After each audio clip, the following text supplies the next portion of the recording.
Hi dear, Assalamualaikum warahmatullahi wabarakatuh dan salam sejahtera. My name is Nur Suhaida binti Ibrahim. I am student from OUM Johor Bahru from the course Bachelor of Medical and Health Science, and my student ID is 9403020554380001.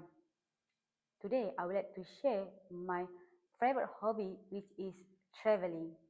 Recently, we heard that Malaysia passport now third ranked globally in Passport Index 2025. Means that our travel document security getting recognition and international trust that allow all the passport holder in Malaysia to travel over 174 countries. That's a great news, right? Especially for me, who am an addicted solo travel. Therefore, this is the purpose of my speech today regarding to instruct how to plan your first DIY solo trip overseas. Actually, you can start with the local trips, but today I focusly towards on overseas trip, especially for my audience who really enjoy to explore the other countries and learning their different culture. First and foremost, you need to decide where you want to go for your first solo travel destination.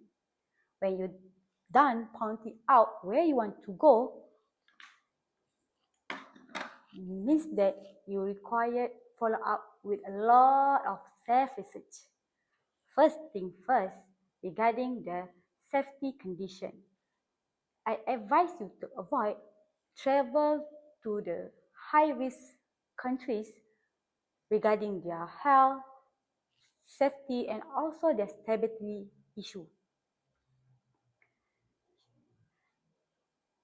Then same goes with when you want to decide where the places you want to visit. It is better to prefer the places with a crowded people rather than rural area, because usually rural area have limited surveillance, which is raise the safety concerns. Then we go for the second point, which is the validation of your travel documents.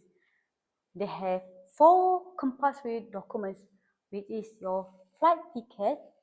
Make sure your name, flight, date, and time are correct.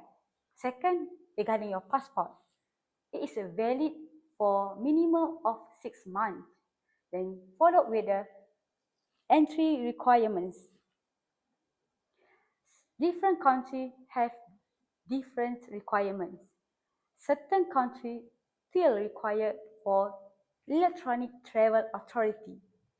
Last, with the additional documents, I advise you to provide your itinerary planning, flight ticket return, your accommodation bookings, and also your food information to avoid custom issue and visa problems.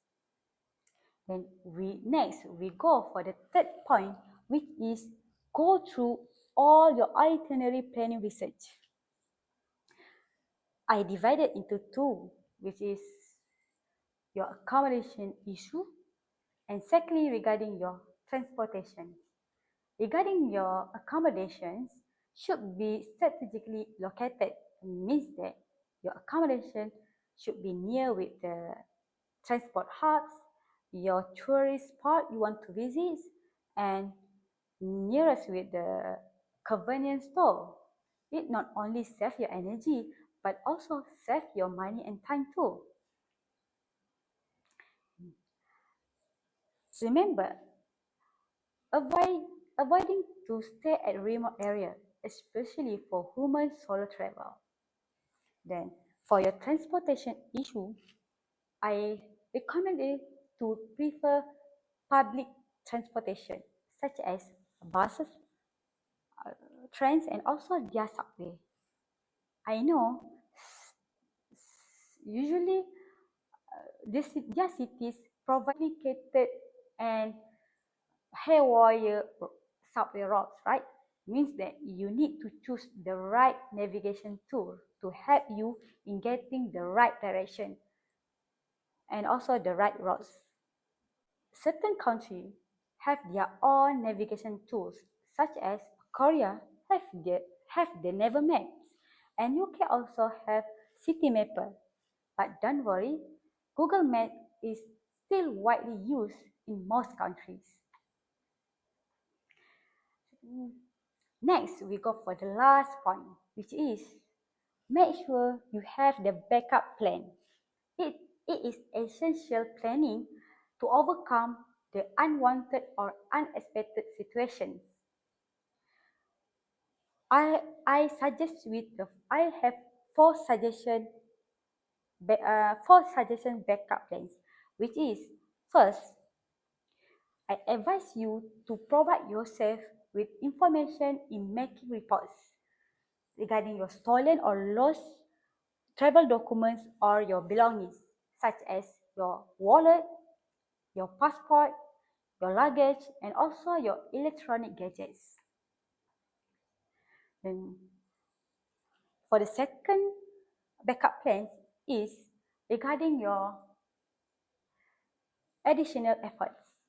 I advise you or to learn basic basic local language in helping you to get uh, in helping you when you in lost direction and when you want to get help in emergency situations.